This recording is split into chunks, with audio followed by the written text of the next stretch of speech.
Hey guys, it's Michelle here, the founder and CEO of ihelpmoms.com, and I'm so happy today.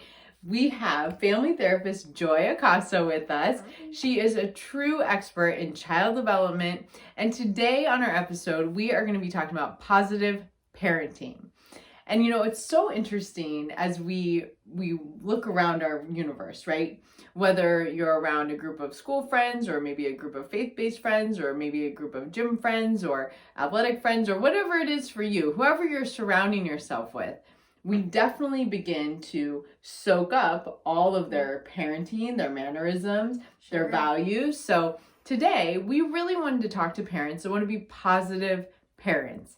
And I think in today's society, there's like a connotation that if you're a positive parent, you're coddling your child and you're going to nip their potential because you're coddling and entitling them. And we're here to break that myth, right? Yes. So I'm so excited about the way that you really explain what positive parenting is and why it's such a beautiful way to create your family values. Yeah, positive parenting really uses a different framework, right, of parenting. It is centered around relationships and connection. No one gets left behind, right? Because then we're not just meeting our kids' needs, we're also meeting our needs.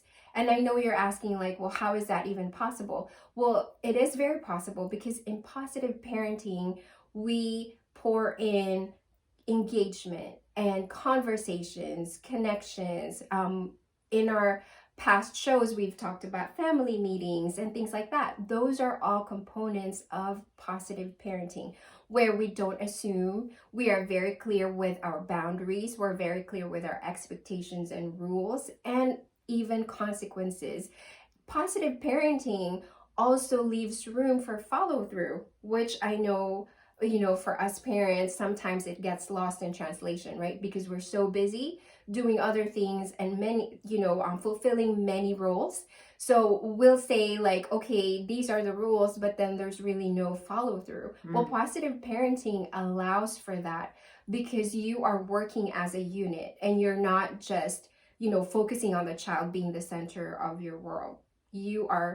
Everyone matters. Everyone in this family matters, and we work as a team. That's really the bottom line with positive parenting. Wow, I just have never heard it described that the child is not the center of your world. It's about all parts of the family being taken care of and being valued. Is there anything better that we could teach our children other than value yourself, value the people that you love, and really creating a beautiful framework? I love that. That's so amazing. So, a lot of you out there are like, well, that sounds airy-fairy. So I always like to talk about real-time solutions, right? Yes. So one of the most talked about times for busy parents, working parents, is homework time, right?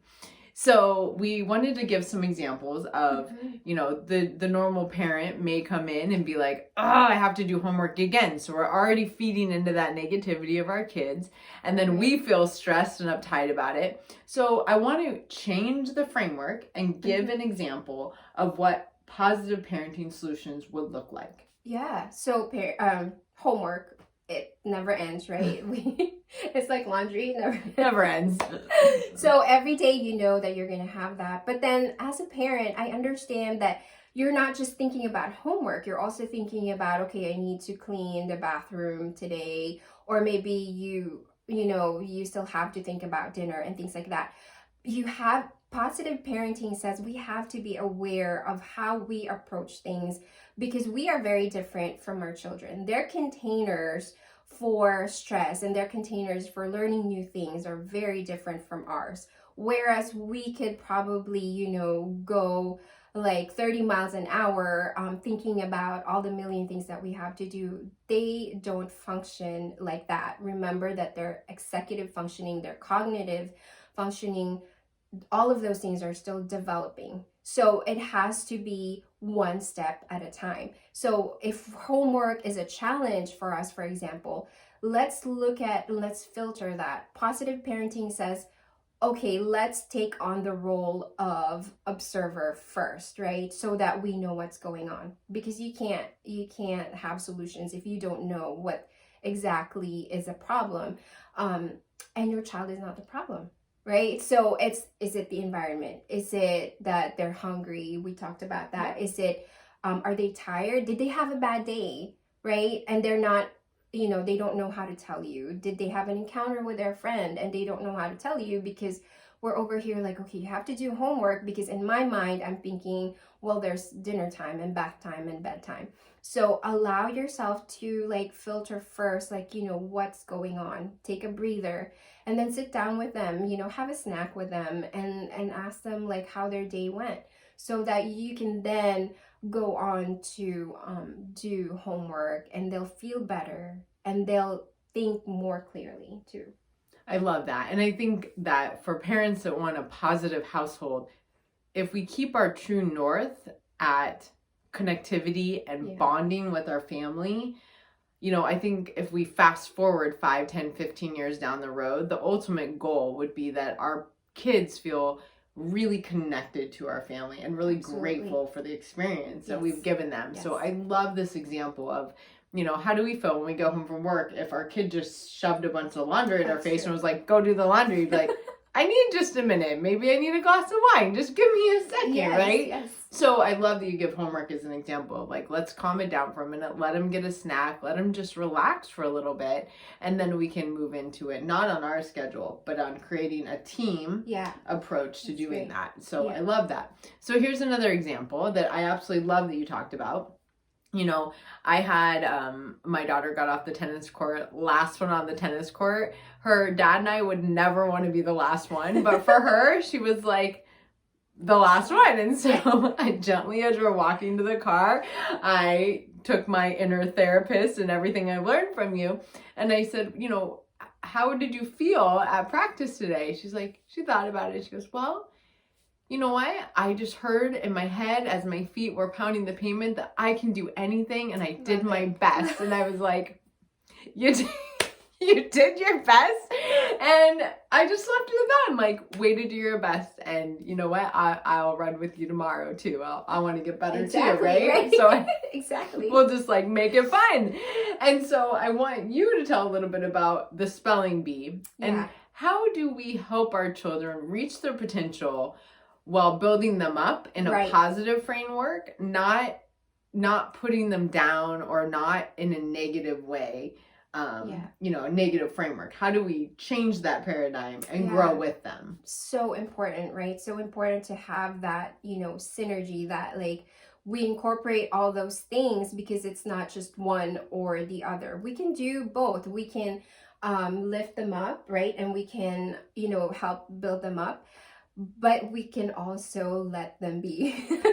So this spelling bee situation happened to my 6th grader. She joined the spelling bee this year. She joined it 2 years ago as well, and she placed really well in the competition previously. However, this year she was eliminated on the first round, and she was actually the first student to go up and spell. And now I had to work that day. So I was getting the feedback from my husband, and it was very intense. Okay. So she didn't want to talk about it. She didn't want to get in the car. She was just really quiet. And so when I came home, I found her in her room. And she was really sad. And so I just went and gave her a hug, because at this point I already knew, what happened. So I gave her a hug, and we were very quiet for a few minutes, and we just, I just let her feel that it's okay through my actions first. And then, I asked her, how did it make you feel? One of my very favorite questions, especially when it comes to kids and my own kids too. How did it make you feel? And she said that it made her feel really bad and really sad. And, so we talked about it, and she was able to actually express what had happened that day. And then after that, I said, so what are you thinking now? What are your thoughts? Right? Because, and I was sharing this with you, right? Everyone that lived in our home, like my husband, my dad, we were all saying like, well, she didn't really study. This is where we like now kind of think like, how do we tell her that she didn't really study enough? Like she would just, be like, okay, I'll read here and there, but wasn't really invested in the spelling bee. So as I was thinking that, but I wanted to have her verbalize exactly what she's thinking. And so she said in her own words, I'll try again next year. I was like, okay, that's really great. And you let me know when you want to start studying. I have all the packets, I saved all of them. And then I let her have the last word. Yeah. It's hard, right? Very it's hard. hard to, because then we're like, okay, but you didn't do this, and we can point out all the mistakes. However, when we let them have the last word, at that moment, I'm not saying forever, right? At that moment, they are able to tune in to their own feelings. They're able to process with you, because you don't want your words to be theirs. You want them to voice it out so that you can help walk them through it. Yeah. Right. And then the following week, or as days go by, then you can start to say like, okay, well, we're gonna run together, right? I think this is gonna build your stamina. Okay, we're gonna go through the definitions together. I'll do it with you. I'll memorize the spelling words with you. But you have to let them process and engage them in that way. And that's what positive parenting allows, that we don't impose, that we let them talk to us and let them know that they belong with us and they are safe.